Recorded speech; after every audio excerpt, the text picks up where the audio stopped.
Bueno, las de mediadas clases medias. Guardo la razón del título, la guardo para un poquito más adelante de la conferencia, este abuso, esta especie de aliteración, de repetir la misma palabra de mediada y clases medias, y por qué.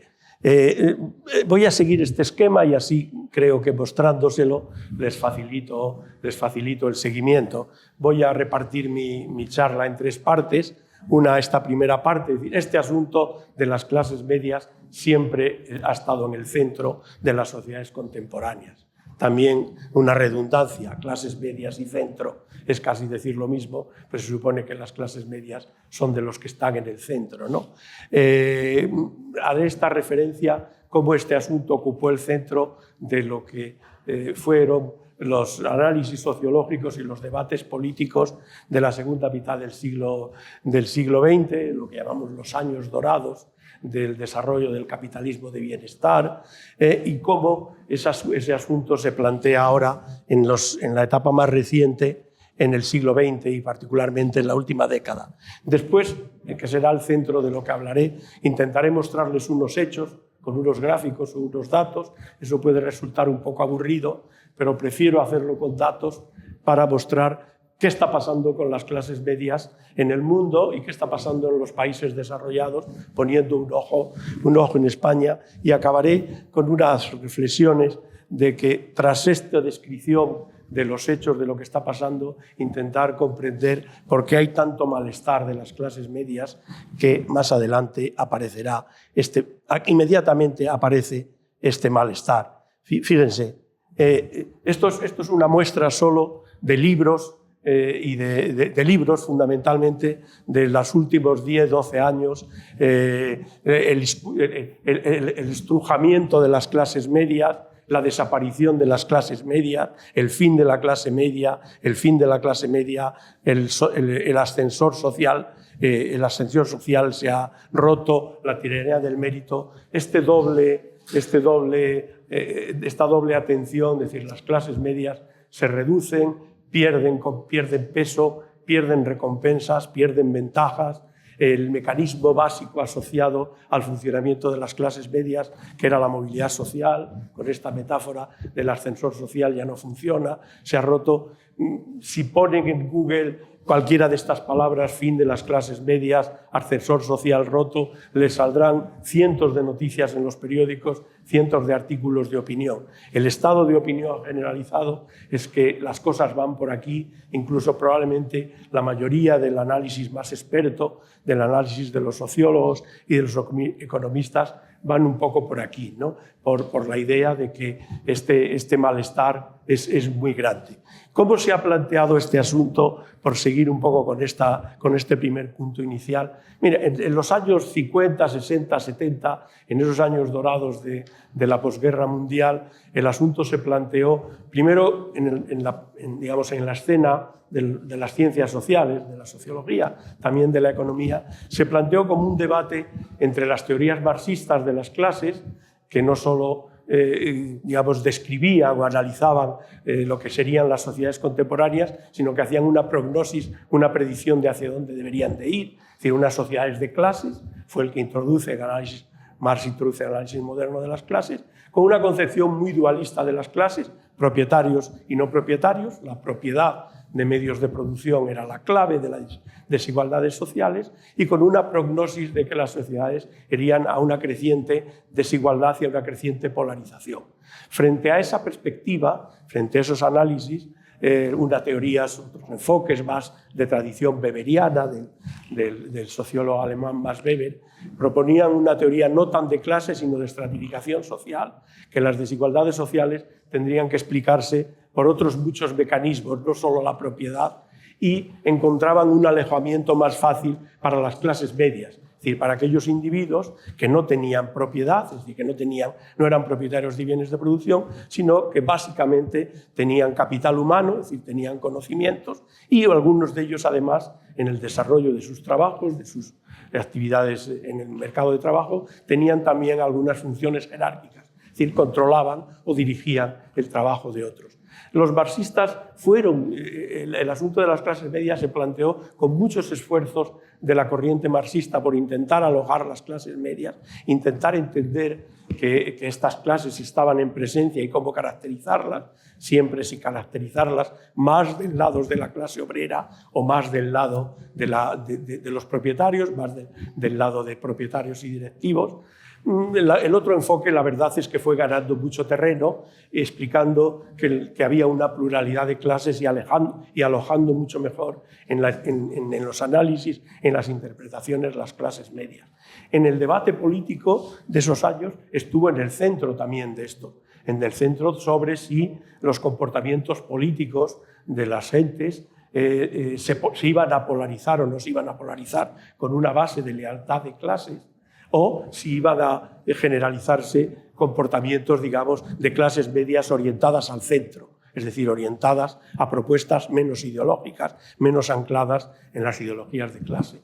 La realidad del desarrollo político de esa época, la mayoría de los sistemas políticos de los países democráticos fundamentalmente y de capitalismo de ese periodo, fundamentalmente Europa y Norteamérica, se basaron en sistemas políticos que llamamos ahora bipartidistas, es decir, con básicamente dos opciones competidoras, una de carácter liberal, conservador, democristiano y supuestamente más representativa de los sectores de la burguesía y de las clases medias altas, y unos partidos de tradición comunista y luego predominantemente socialista o socialdemócrata, más anclados en la clase obrera y en las clases medias bajas.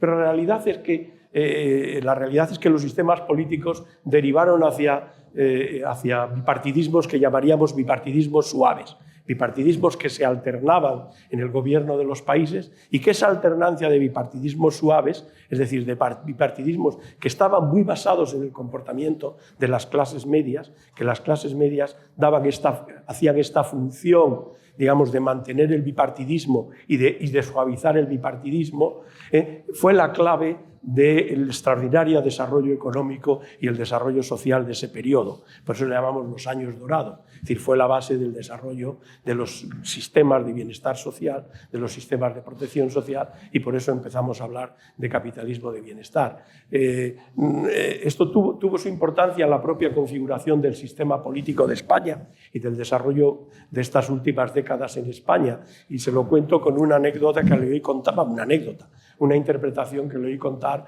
a un politólogo español muy prestigioso que desarrolló casi toda su carrera en Estados Unidos, que se llamaba Juan Linz, que fue una persona muy influyente en los primeros años de la transición, porque estaba muy vinculado a un instituto de opinión que fue muy importante en aquellos momentos, que se llamaba Demoscopia, y que fue el que hizo el grueso de la demoscopia, en parte para los partidos políticos del momento, en buena parte para el Partido Socialista del momento, también para el mundo empresarial y también para la propia Casa Real. Y este fue un que mantuvo incluso en años anteriores a la transición, mantuvo el argumento que España iba a construir una democracia porque España era ya una sociedad de clases medias y las clases medias eran las que iban a estabilizar el sistema político español, a caracterizar y estabilizar. En los años 70, antes de la transición, la mayoría de los opinadores decían que España se iba a polarizar mucho, o bien que iba a haber un gobierno de falange, o bien que iba a haber un gobierno, que iban a ganar las elecciones la falange, o que iban a ganar las elecciones, o un partido de extrema derecha, o que iban a ganar las elecciones un partido de extrema izquierda, Partido Comunista era el único candidato en aquel momento. Y él decía que España era una sociedad de clases medias ya, y que las clases medias se comportaban electoralmente, por esto traigo este asunto aquí, se comportaban electoralmente como esos tiradores de feria que tiran a un pato, a esos patos que van pasando y que se mueven, que esos tiradores, si quieren acertar al pato, no mueven la escopeta, sino mantienen la escopeta en el centro y disparan cuando el pato pasa por el centro. O sea, las clases medias son bipartidistas básicamente, pero siempre se inclina, y hay un sector de ellas que se inclina al que en el momento representa una mejor combinación de estabilidad y de cambio. Y eso hace que el bipartidismo sea suave, y eso hace que los grandes desarrollos sociales que los partidos socialistas hicieron o los partidos socialdemócratas hicieron con el desarrollo del capitalismo de bienestar o de los sistemas de bienestar, los partidos conservadores no los desmonten, ¿no? Los modifican, los ajustan, pero no los desmontan. O sea que este papel, esta tensión sobre el comportamiento de las clases medias y el alojamiento de las clases medias en el sistema de representación política fue fundamental, y en los propios debates, en los debates políticos, si pensamos que fue el eurocomunismo, por ejemplo, el eurocomunismo era un intento de alojar a las clases medias, es decir, era un intento de cómo convencer a los profesionales, alianza de las fuerzas, llamaban, de las fuerzas del trabajo y de la cultura. O sea, todo el contexto de ese, tanto en términos analíticos como en términos políticos, estaba ahí.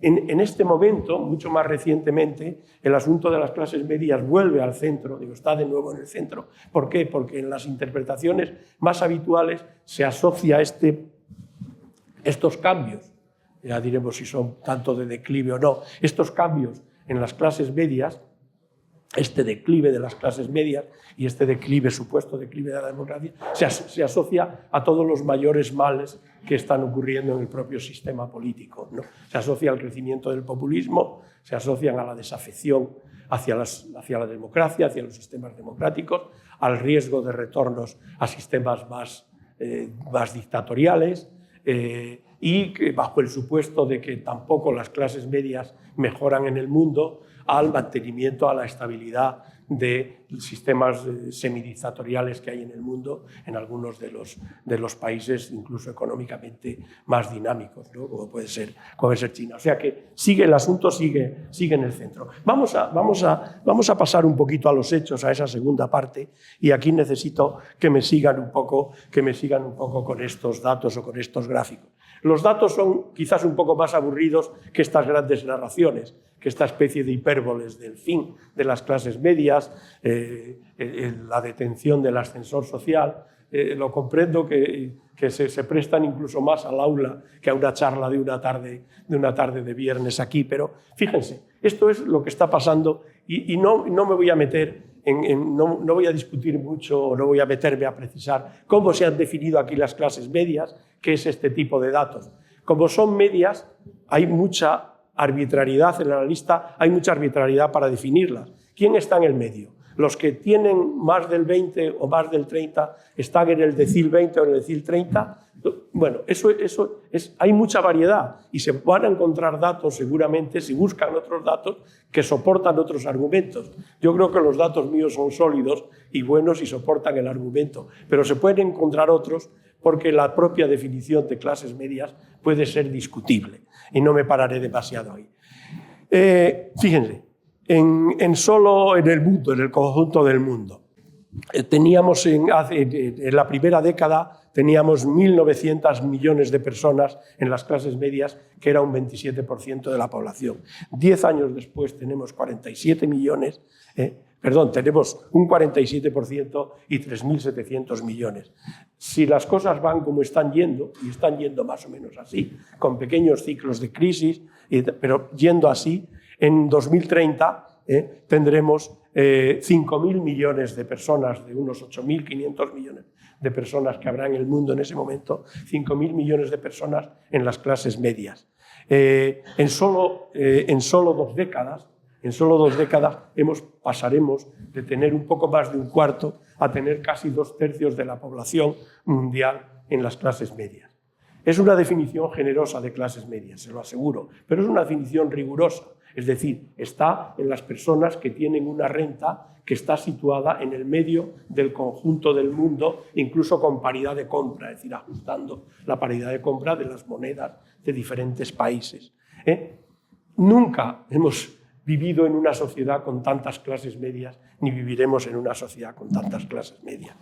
Bueno, esto es la composición. Otra cosa diferente puede ser la composición no necesariamente indica la porción de lo que se lleva esas clases medias del conjunto del pastel, del conjunto de la riqueza. Estos gráficos intentan acercarnos algo a esto. Si miran la línea verde, serían las clases, el 40% que están más en el medio. Aquí la definición de la parte baja es el 50%, es también muy excesiva, y la parte alta solo el 10%. Esta definición asume que el 10% son clase alta, o los que están, perdón, esto tenemos que hacer una pequeña referencia a un artilugio estadístico. Es esto que llamamos distribución por percentiles. Si cogemos a todos los individuos del mundo y les ordenamos por su renta, es decir, por lo que ingresan anualmente, y ponemos en el 1 al individuo que tiene más renta y en el 100 al individuo que tiene menos renta, y cogemos el 10% de los individuos que tienen más renta, eso es la parte roja. Y vemos que el 10% que tiene más renta se lleva una porción que está entre el 50 y el 60% de la riqueza del mundo. El 40% siguiente, es decir, los que estarían más en el medio, en la parte media alta, se llevan en torno a un 35%. Y el 50%, la mitad que está abajo, se lleva una porción mucho menor, que está en torno al 10-12%. Está claro que es un punto que hay mucha desigualdad, es decir, que el 10% de los que están arriba se llevan una porción muy grande. Pero aquí lo que queremos observar es en qué momento estamos de esta historia y cómo se ha movido la historia. Y lo que estamos viendo es que la línea verde, es decir, los que están en el medio, han retornado incluso en los años recientes, bajaron en la final del siglo pasado, después de los años dorados. Verán que los años dorados son años dorados sobre todo para las clases medias, que mejoran extraordinariamente, suben 10-12 puntos en el mundo, en la porción de lo que se llevan todos los habitantes del mundo. Pero miren que volvemos a estar en uno de los puntos más altos. La desigualdad es muy importante, eso es indiscutible, volvemos a estar en los puntos más altos. Y si echan solo un vistazo a la derecha, verán que por zonas del mundo las cosas son muy diferentes. La barra verde, que es la que nos dice lo que se llevan esas clases medias definidas así, nos hace ver que estamos en Europa, que es el lugar más privilegiado para las clases medias, donde las clases medias se llevan cerca del 40%. Les siguen las zonas de Asia, Japón, Corea, perdón, las zonas de Asia, ahora esa es Asia meridional, esa es China, es India, el este de Asia, que sí son Japón, Corea, pero fíjense que las zonas del mundo más alejadas del capitalismo, las que tenemos más a la derecha, más alejadas del capitalismo, son aquellas en que el 10% de los más ricos se llevan mucho más y los del medio se llevan todavía un poquito menos. O sea que el argumento de que el capitalismo y el desarrollo del capitalismo ha ido en desfavor de la igualdad o no ha reducido la desigualdad o que ha sido muy perjudicial para las clases medias, no se sustenta con esta mirada, que es una mirada al conjunto del mundo. Sí que es cierto que la mirada esa se puede afinar, es decir, no solo lo que se llevan, sino cuánto ha cambiado lo que se lleva. Si colocamos a todos los individuos del mundo en cómo ha cambiado su renta en las dos... Bueno, en este periodo es un poco más lejano, no coge la parte más reciente. Vemos que se ha hecho muy famosa esta curva, la dibujó por primera vez un economista del Banco Mundial, Branko Milošević, que aparece aquí abajo, y se llama la curva del elefante, porque si ven el perfil, tiene un poco el perfil de un elefante, ¿no? Aumenta mucho la altura en torno a la chepa, baja después hacia la boca y sube con la trompa. Bueno, esto lo que nos está diciendo es que casi todos mejoraron algo, es decir, mejoraron su renta, es el cambio anual de su renta, no, el cambio total, no es anual de su renta, pero las clases medias bajas, es decir, los que están en torno al 40, 50, 60, fueron los que más mejoraron. Las clases medias altas perdieron, y las clases muy altas mejoraron también muchísimo. O sea que se ha abierto un hueco importante en las clases medias altas. ¿Quién son las clases medias altas del mundo? Las clases medias altas del mundo son muy predominantemente las clases medias bajas de los países muy desarrollados. Porque si los pones en el mundo, suben la posición porque los comparas con otros que son más pobres. O sea que aquí sí que estamos viendo que algo ha ocurrido en el conjunto de las clases medias altas, pero que esas clases medias altas están muy compuestas de clases medias bajas del mundo. O sea que probablemente haya habido en el conjunto del mundo haya habido un hueco. Ahí se ha producido un hueco y desde luego se confirma que en la parte más alta han salido muy beneficiados, extraordinariamente beneficiados digamos, de todo este ciclo de globalización y de desarrollo del capitalismo mundial. Bueno, con esto dejo, si esto es la renta, si cogemos la riqueza, que es otra cosa, la riqueza es el patrimonio que tienen los individuos, no el flujo de lo que reciben cada año, el perfil de la curva está, digamos que el elefante se achata bastante y destaca mucho más, la riqueza está más polarizada, está más concentrada. De cualquier forma, la mirada global que yo quería darles es, las clases medias están creciendo extraordinariamente del mundo en su peso, aunque en el conjunto del mundo, las clases medias bajas del conjunto del mundo, que son, aquí no paré esto, pues fíjate, si quitamos a China, la chepa del elefante desaparece. ¿Qué quiere decir? Que China y la India, fundamentalmente, los grandes países en desarrollo, con miles y algunos cientos de millones de población, han sido los grandes creadores de clases medias en el mundo. Si quitamos a China, desaparece una parte importante de la mejora. Bueno, con esto cierro, para no aburrir con demasiados datos. Podemos comentar cualquier detalle que les interese posteriormente y quizás incluso ajustar alguna interpretación.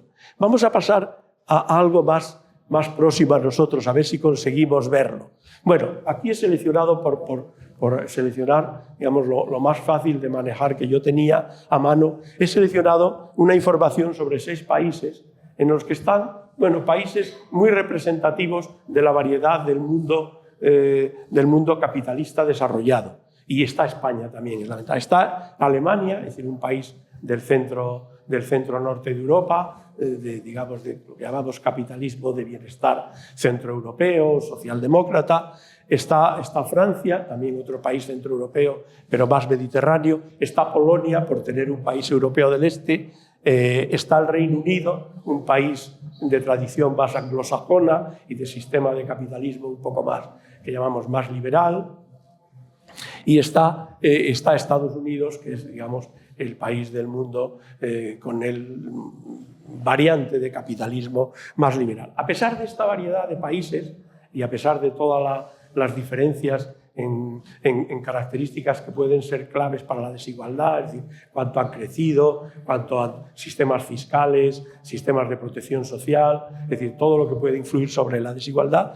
Si vemos la composición de las clases, y aquí usamos otra clasificación de clases porque no tenemos todos los datos con la misma clasificación, aquí usamos una clasificación no de renta, sino una clasificación más próxima al concepto de clase, que es de niveles ocupacionales. Es decir, empezamos por una clase media alta, que acoge a toda la clase alta y la clase media alta, una clase media, una clase obrera, digamos, tradicional, de personas cualificadas, y una clase obrera más baja, que llamaríamos ahora nuevo proletariado, es decir, lo que suele ser básicamente personas no cualificadas que trabajan básicamente en los servicios, ¿no? Es decir, cuidadores, personas que cuidan a personas. Bueno, es esa clasificación de 4 clases, y esto coge de 1980 a 1920, que es lo que pueden ver más grueso, lo que se ve a una simple mirada. En todos los países, digamos, con pequeñas variaciones de ciclos económicos, en todos los países las 2 clases azules, que son las 2 clases media y media alta, han aumentado en todos. En la mayoría de los países, yo creo que en todos también, esas 2 clases son más del 50%, incluso no incluyendo a la clase obrera tradicional, que es una clase que se ha asimilado bastante a las clases medias, ¿no? Pero solo tomando las clases media y la clase media alta, en todas ha aumentado, y en España singularmente. En España, si ven que está reflejado los cambios, los patrones de los cambios son diferentes por países. Lo que quiero poner énfasis es en la idea de que sí que hay dinámicas de reducción de clases medias, pero no es una dinámica generalizada y no es con un patrón común. Si nos fijamos en España, que nos interesa más, vemos que las 2 clases más bajas, es decir, el nuevo proletariado, ha perdido un 12% de efectivos, El proletariado ha perdido un 8% y las otras dos clases han crecido un 10% de efectivos en todo ese periodo. Es decir, es obviamente una estructura de clases incomparablemente mejor y ha habido pequeñas oscilaciones relacionadas. En el caso de España está claro que la última crisis, se ve en la zona azul de arriba, ven que hay un momento en que se reduce su crecimiento, es decir, esa es la gran recesión. La crisis de 2008 afectó mucho a las clases medias en España y afectó mucho a las clases medias altas también. Pero la tendencia generalizada es esa. Es decir, las clases medias siguen teniendo el peso mayoritario y no dejan de crecer, incluso en los países desarrollados, con matices, con pequeñas variaciones por países, cada país en función de sus patrones de crecimiento, de sus sistemas fiscales, de sus sistemas de protección social, también de sus patrones de crecimiento, en qué tipo de trabajos, en qué tipo de empleos se mueve el país más, es decir, se especializa el país. Bueno, también otra mirada, otro rasgo. Voy a intentar no alargarme mucho, no aburrirles demasiado. Otro rasgo que está bien importante, cómo se percibe la gente. Esto es ya solo para España, lo que llamamos clase social subjetiva, cómo se autoclasifica la gente. Fíjense, en España los he marcado con unas palabras porque el trazo es muy tenue. Esto es del famoso CIS, el de las encuestas, el CIS de Tezanos, que ha sido siempre el mejor instituto de opinión pública de España y tiene la gran ventaja de que tenemos series históricas muy largas. Este va del 92 al 2017 y lo que ocurre en la autoclasificación es que la gente tiende a posicionarse muy en el medio. Muy poca gente dice que es de clase baja, muy poca gente dice que es de clase alta o clase muy alta. Bueno, en este caso, alta, media alta y baja. La gente dice que es muy predominantemente de clase media o de clase media baja. Pero lo interesante es que eso es muy estable, con dos variaciones importantes en el tiempo. En los años 90, cuando se inicia un gran ciclo de crecimiento en España, el aumento de la clase media, de la gente que se percibe de clase media, es muy alto, mucho más de lo que aumentaba objetivamente esa clase. Pero lo importante es que la gente se percibe de una manera muy estable, muy estable. Este aspecto que yo contaba, este punto de inflexión que yo contaba del malestar de las clases medias, se observa aquí en un lugar muy concreto. Si se fijan, hay un momento aquí en 2012, 2011, 2012, 2013, o incluso 2013 o 2014, que la gente que se considera de clase media baja 15 puntos y la gente que se considera de media baja sube otros 12 o 15 puntos. ¿Qué pasó en ese momento? Y todo el mundo suele decir, no sé qué se les ocurre, claro, la gran recesión. La gran recesión hizo que mucha gente se sintiera que perdía posiciones y que pasaba de ser clase media a ser clase media baja. Este episodio yo creo que es el que marca ese cambio en el malestar subjetivo. Pero fíjense que rápidamente se recupera. Casi se recupera. No del todo. La gente que se percibe de clase alta ha vuelto a ser superior al 50 y tantos % que está ahí en ese umbral. La gente que se considera de clase media baja está de nuevo en torno al 30%.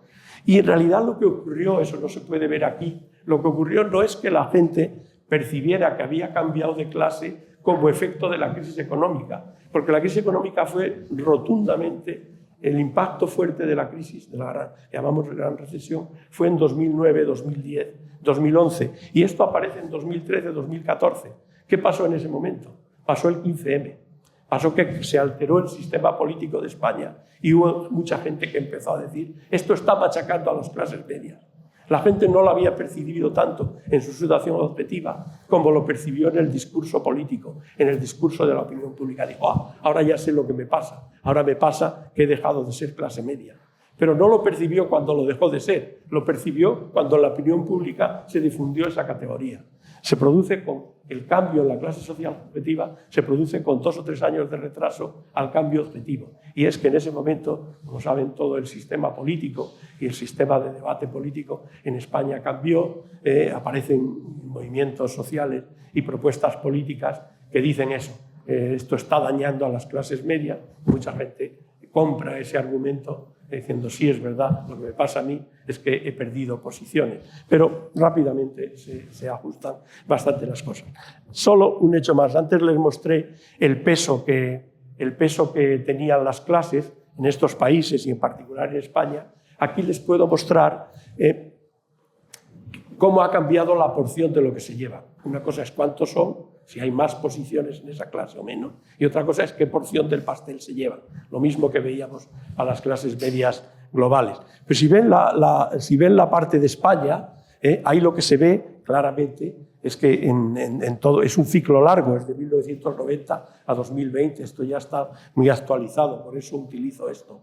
Acaba de salir ahora, hace una semana, es un análisis de un grupo de sociólogos que han hecho para un instituto europeo de referencia en estas cosas, que se llama el LIS, en Luxemburgo, Income está el grupo de estudios de rentas de Luxemburgo. Es un periodo largo y eso tiene interés. No es un ciclo de 5 años, de 10, en una crisis, en una etapa de crecimiento. Coge todo el periodo, los últimos, bueno, llega a 2018 en el caso de España. Verán que en la parte de arriba es las rentas antes de impuestos y transferencias sociales, lo que llamamos rentas de mercado, y en este caso rentas de trabajo, porque son las rentas que perciben la mayoría, el 90% de la población. Y la de abajo es lo que llamamos renta disponible, es decir, la renta que reciben los individuos, los ingresos anuales después de prestaciones sociales, pensiones, seguro de desempleo, becas y impuestos, el efecto que tienen los impuestos. Y aquí se observan dos cosas interesantes, por eso destaco dos rasgos que son interesantes. Uno, es cierto que todas las clases sociales en España mejoraron. Esto es variación porcentual, es decir, mejoraron anualmente su renta, un 1, un 0,8, un 3. Y como vemos, la clase media, el azul más claro, es la que más mejoró. La clase media alta mejoró también mucho. Y sí, ciertamente la clase obrera tradicional y el nuevo proletariado mejoraron menos. Y el que menos mejoró es la clase obrera tradicional. Pero no propiamente las clases medias. Las clases medias mejoraron mucho. Vamos abajo. ¿Qué pasó después del efecto redistributivo del Estado? Es decir, lo que el Estado hace redistribuyendo, con impuestos y con prestaciones sociales. Pues pasó que cambiaron un poco las cosas. Cambiaron algo menos que en algunos de los otros países. Si se fijan en Alemania, verán que en Alemania la clase más baja, la roja del extremo, perdió de mercado un 1,3% anual. Le fue mucho peor en el mercado que a la clase baja, al proletariado de servicios español. Pero, sin embargo, el sistema de impuestos y de transferencias de Alemania redujo ese daño a perdieron solo un 0,2% de renta anual. O sea que su sistema les protegió mucho. Sin embargo, en el caso español vemos que las variaciones son muy pequeñas, sobre todo son muy pequeñas en los dos tramos rojos. Es decir, en el proletariado tenemos un sistema de protección social y de impuestos que es menos redistributivo. Algunos, sí, no quiero extenderme, quizás si alguien pregunta, pero ¿por qué? Una cuestión muy fundamental es porque el grueso del gasto que nosotros hacemos lo hacemos en pensiones. Y cada día ese grueso es mucho mayor, como saben perfectamente, y yo ya estoy ahí. O sea que, y muchos de ustedes lo saben. ¿Qué significa un sistema de pensiones que es un sistema de pensiones contributivo? Que es un sistema que mantiene una relación con la renta que los individuos han tenido, aunque están topados. Es decir, es un sistema que en sí mismo protege mucho de los riesgos de la pérdida de renta a las personas que entran o que entramos en esa fase de la vida, pero que no redistribuye hacia los que han contribuido muy poco o a los que no han contribuido, que no reciben esa prestación, ¿no? Pero bueno, hay otros diferentes motivos relacionados con el sistema fiscal. Pero lo característico del caso español es que las clases medias han crecido mucho, han mejorado su renta y la parte perdedora está más en la zona baja. Está más claramente en la zona baja, ¿no? Bueno, solo dos detalles más, que son, creo, dos detalles o dos rasgos también muy importantes para todo lo que tiene que ver con la composición y las dinámicas relacionadas con las clases medias. Una es esto, es decir, es un dato de encuesta, es un dato de estado de opinión de las gentes. Y aquí no está España. pero después le diré dónde se sitúa más o menos España. El gráfico estaba compuesto y no era cuestión de hacerlo de nuevo solo para meter España, porque se puede contar. Esto cuenta el porcentaje de personas que creen que trabajar duro es esencial para salir adelante en la vida. Es como un indicador de este que usamos los sociólogos, un indicador del concepto de adhesión a la meritocracia, es decir, la gente que cree que trabajar duro recompensa. Que trabajar duro recompensa, es decir, que la gente recibe aquello que le corresponde por su esfuerzo. En este caso, se supone que lo que consigues, si es meritocrático, es por una suma de esfuerzo y de talento, de capacidades y de esfuerzo. Pero bueno, está muy bien sintetizado en términos de opinión o de encuesta, y lo interesante es también es que recoge un periodo muy largo, señala con esos símbolos de un guión, una punta de flecha o un rombo, señala 3 momentos en el tiempo. Fíjense en los puntos rojos solamente. Los puntos rojos.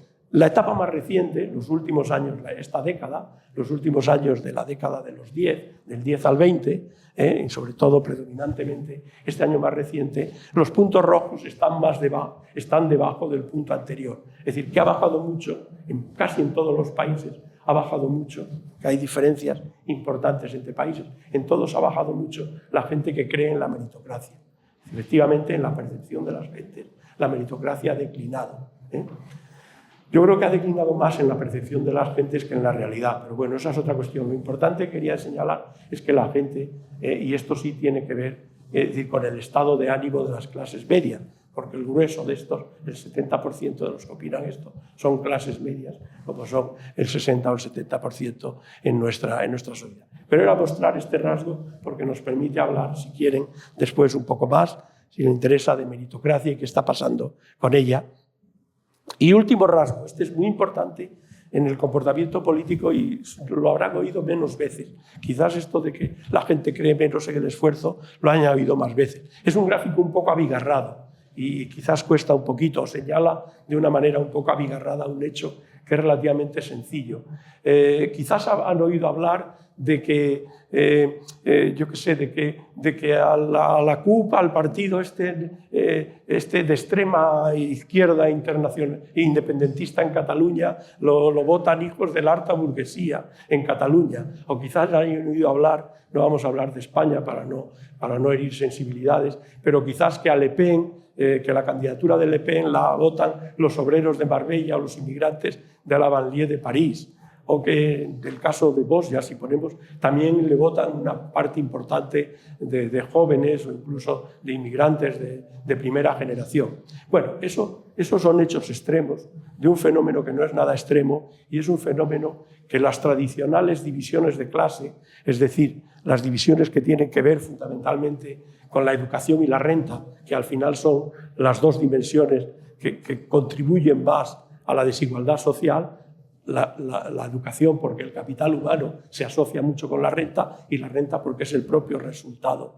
de tus propios esfuerzos. Esas dos dimensiones diferenciaban mucho a las gentes en los extremos. Si cogemos, y aquí tenemos para el conjunto de las democracias occidentales y para España.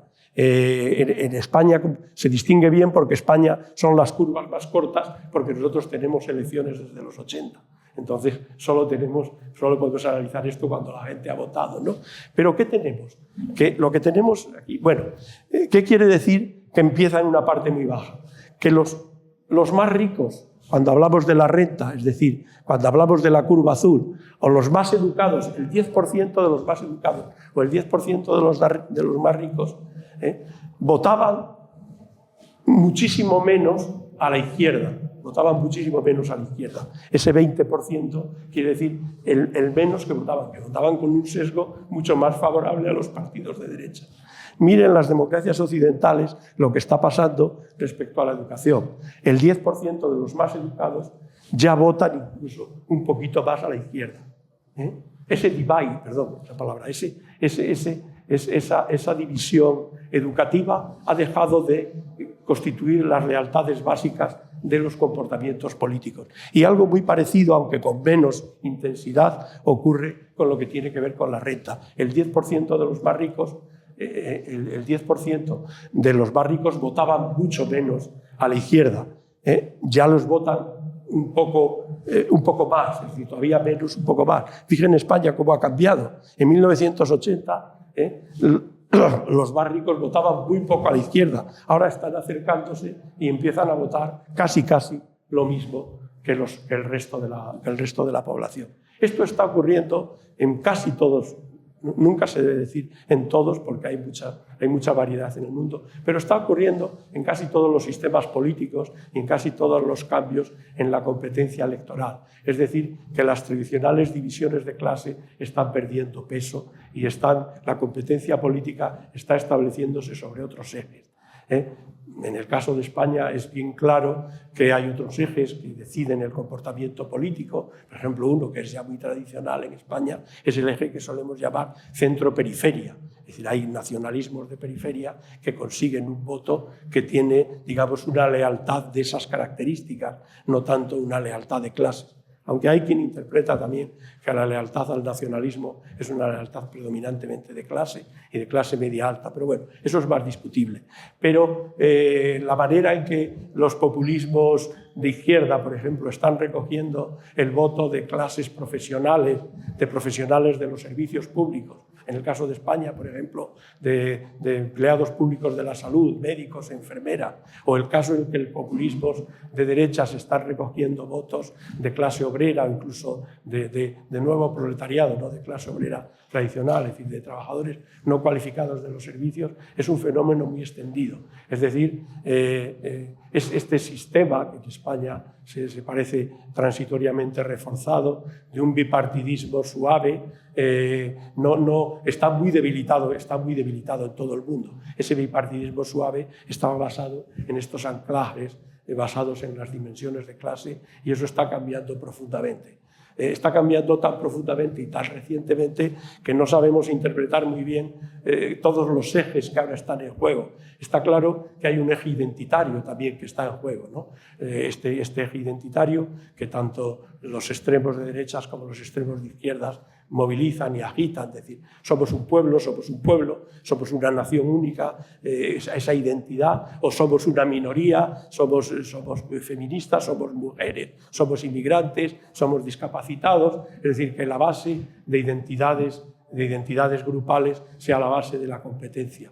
Esto tiene mucha importancia, quizás ahora en la reflexión final lo evoque otro minuto, pero yo creo que ya puedo rematar un poco con la reflexión final. Bueno, he jugado un poco con estas figuras casi literarias, ¿no? Es decir, tratar un poco hiperbólicamente el malestar de las clases medias, el declive de la meritocracia, aunque no lo he atendido mucho, por eso lo he tratado solo hiperbólicamente. He jugado también casi con otra figura, literación, las de mediadas clases medias, pero lo interesante yo creo que son los hechos, y los hechos, si pueden verse con algunos datos, por aburridos que sean, son más importantes. Y la conclusión principal es que están ocurriendo muchas cosas en el conjunto de las clases medias, no en el conjunto del mundo de la manera menos positiva, sí en los países desarrollados de maneras menos positivas. Está ocurriendo básicamente que las clases medias bajas parecen más las perdedoras, en cierto modo, no que cambie el conjunto de clases medias, sino que en algunas zonas de las clases medias se producen pérdidas vasculares o que no consiguen beneficiarse en la misma manera que las clases medias o las clases altas del sistema de redistribución, es decir, de todo el artilugio de dispositivos fiscales y de prestaciones sociales. Es decir, yo, más que dar un mensaje muy concreto, mi mensaje es vamos a atender un poco a los hechos, y los hechos tienen muchos matices, y tienen matices que son positivos y tienen matices que son negativos. Pero, y aquí es donde retomo la figura esta, o la posible figura, decía, de aliteración de mediada, clase media, para justificar por qué este palabro de Mediada, que saben que tiene una evocación literaria muy evidente, el Visconti di Messato de Italo Calvino, el Visconte de Mediado, esa novela, esa narración que cuenta la historia de un tipo que en una batalla recibe una bala de cañón y le parte por la mitad, y a partir de ese momento se convierte en dos personas, una buena y una mala, y tiene una serie de aventuras que culminan reuniendo otra vez esas dos personas en una sola persona. Pero es una metáfora, es una imagen, bueno, supongo que siempre más graciosa si es literaria, de una unidad divisa que mantiene una unidad pero que está dividida. Y yo creo que lo más interesante que está ocurriendo en las clases medias puede contarse de alguna manera, puede simplificarse de alguna manera con esta palabra, es decir, con efectos de mediadores de las clases medias, es decir, con efectos no que las reducen en su conjunto, sino que introducen dinámicas de diferenciación interna.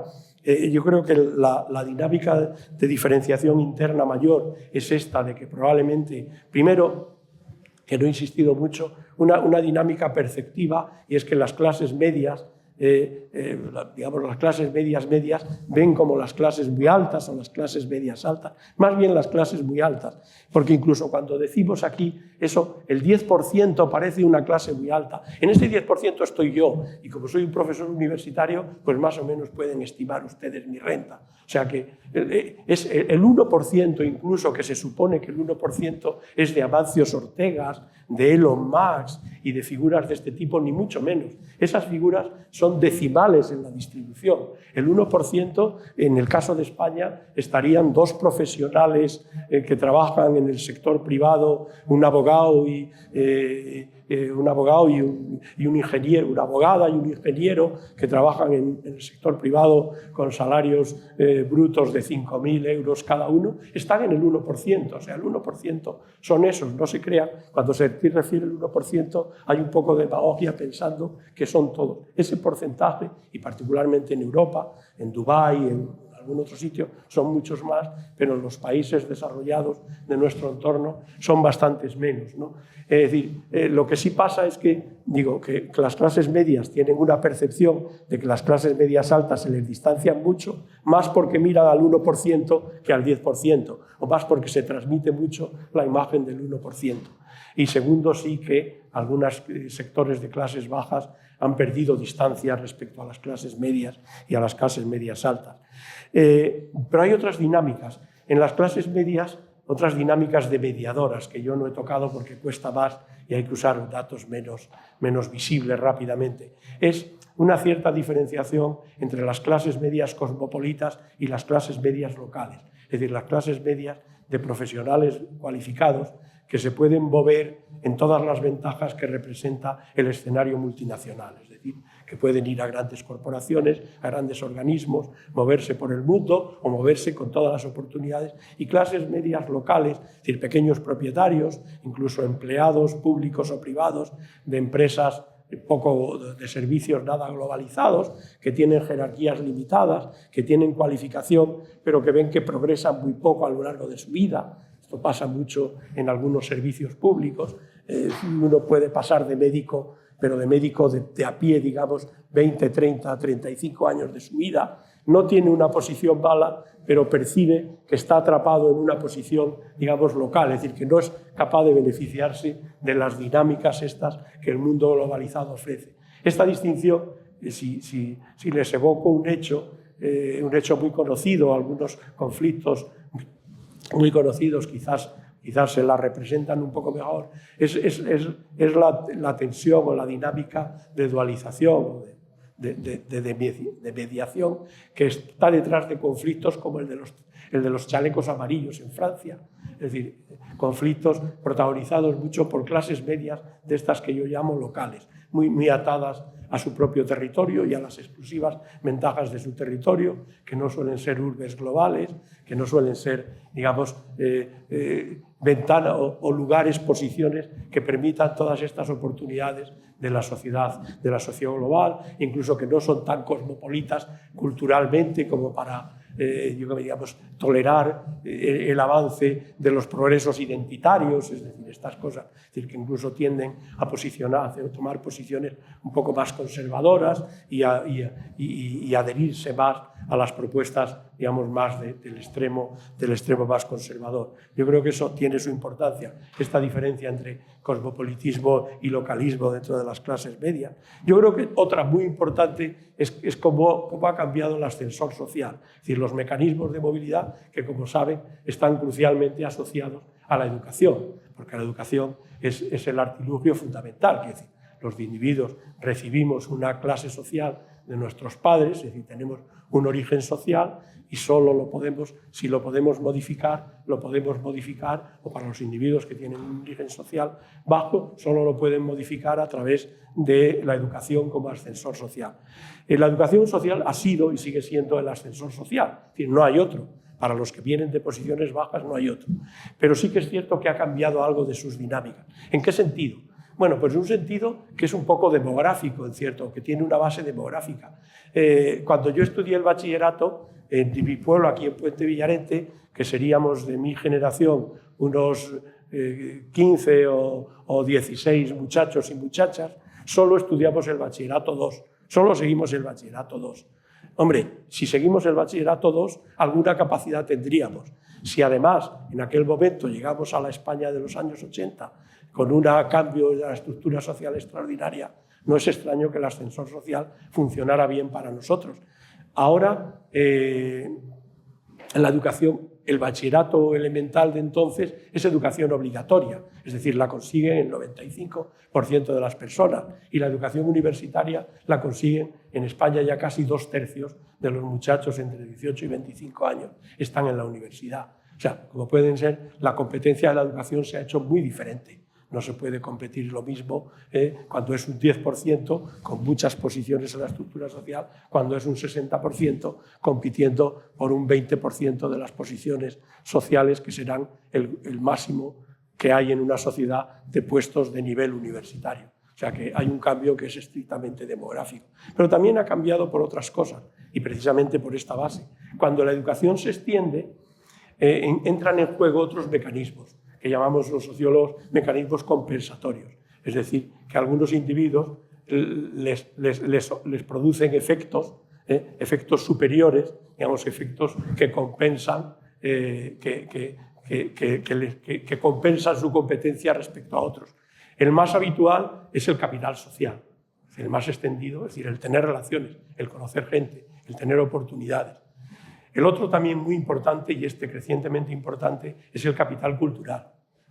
Es el capital cultural, es decir, para conseguir educación, para conseguir buen rendimiento de la educación, eso me van a permitir que lo diga un poco rotundamente, aunque sé que alguien me lo va a discutir, el nivel económico importa ya poco, importa muy poco. Los muchachos hasta los 18 años pueden estudiar todo lo que quieran, todos los que quieran, y no pueden trabajar, o sea que no existe la cosa esta de decir, yo dejo de estudiar para trabajar, porque no se trabaja hasta los 18 años, ni siquiera hasta los 20. O sea que si no dejan de estudiar es porque, no lo quiero decir ofensivamente, es porque no quieren, y en el no quieren es porque no tienen la motivación, el acompañamiento, y el acompañamiento es el capital cultural, es decir, es aquella socialización en el esfuerzo, es aquella socialización en los hábitos, es aquella socialización en la importancia del esfuerzo, ¿no? O sea que, y en el caso de España es muy claro que el capital cultural es más influyente que la renta en el logro educativo. O sea, capital humano, capital social, pero también el capital humano se especializa. Cuando yo me licencié en sociología, licenciarse en sociología y en ingeniería diferenciaba poco. Ahora diferencia mucho, diferencia muchísimo. Ahora el capital humano es muy diferente. Los años de estudio tienen poco que ver. Puedes dedicar el mismo esfuerzo, pero tener un capital que vale una manera. Ser licenciado en física y matemáticas, ser licenciado en informática y matemáticas, ser ingeniero aeronáutico, vale infinitamente más que ser periodista o ser sociólogo. El mercado de trabajo lo reconoce muchísimo más. O sea que el capital humano sigue siendo importante, pero el capital humano también se ha demediado, digamos que una parte del capital humano ha perdido valor y otra parte ha reforzado su valor. Y ya la última reflexión. También hay otro proceso de demediación, digamos, de división en las clases medias, que tiene que ver, que es más subjetiva que objetiva, pero tiene una base objetiva.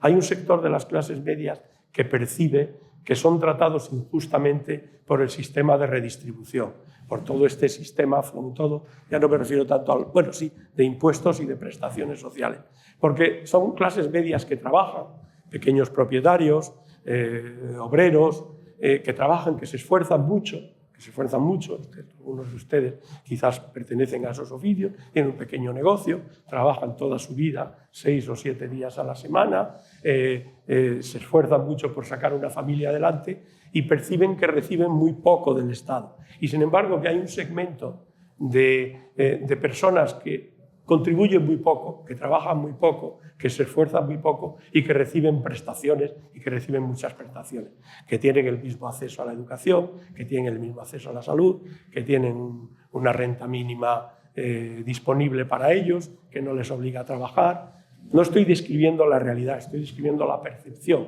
Tiene una base de realidad, ¿verdad?